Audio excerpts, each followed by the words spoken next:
A quick look at the Nielsen's recently shows that just over half of the wine brands in the U.S. are down in their sales volume for 2018. Now, we still have a few weeks left to go here, but it's been like that most of the year. The fact is there are far more wines out there for sale than there ever were before. And today I want to talk about, if you're one of those companies that's not going to sell all the wine you made this year, here's 6 reasons for that. Reason number 1, you're depending too much on your distributors. Now, I have nothing against distributors. They're absolutely essential. What I'm saying is you can't depend too much on them. You've got to do your part.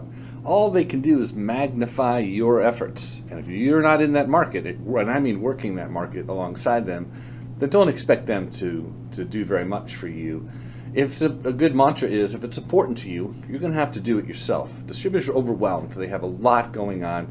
It's a tough job. So make sure you're not depending too much on your distributors. The second thing is too much focus on product knowledge. I made a video about this, and you can go check it out on my YouTube channel, but our industry tends to revere wine knowledge over business acumen to our detriment. Wine knowledge is important. Wine knowledge is great. And people who make their living as sommeliers, masters of wine, educators, more power to them. These people are awesome. But your sales team shouldn't have so much emphasis on wine knowledge, and you as sales leaders shouldn't be putting so much emphasis on knowledge about wine that you are doing it disproportionately to what you ought to be doing in terms of analyzing your results, targeting the market, segmenting your approach by customer. There's all kinds of things that would have a much greater impact on your sales results than just learning more about wine. The third thing is about the approach, the selling approach. See, selling isn't really about persuasion. It's not about talking about the features and benefits of the product till you're blue in the face, or talking about your products until somebody agrees to buy. That's not salesmanship. You need to really understand your customer's business. You need to do your homework. You need to understand what's important to them.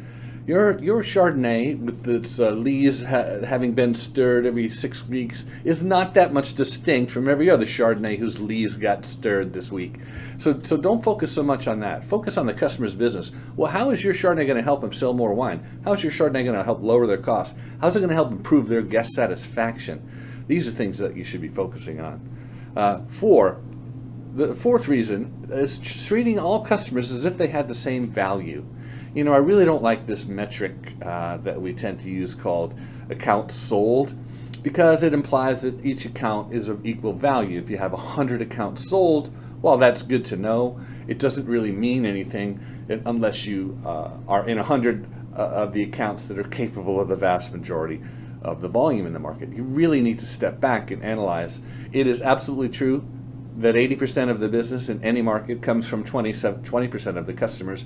You better know who those 20 are. You need to restrict your activity to that until you make your sales goals, your volume goals, and then you can start spreading out a bit. Number 5, this has to do with time management. Most salespeople, they just suck at time management. Okay, they're confusing activity with achievement. Just read through some of your weekly sales reports or monthly sales call reports, and you'll hear from the language that there's a lot of activity going on, but there's not a lot of results to go with it. Activity does not equal achievement. Salespeople need direction. They need to be restricted to only the most attractive and responsive accounts. They need to ignore a lot of low-value activities and a lot of low-value customers. That's an important discipline in making your sales goals.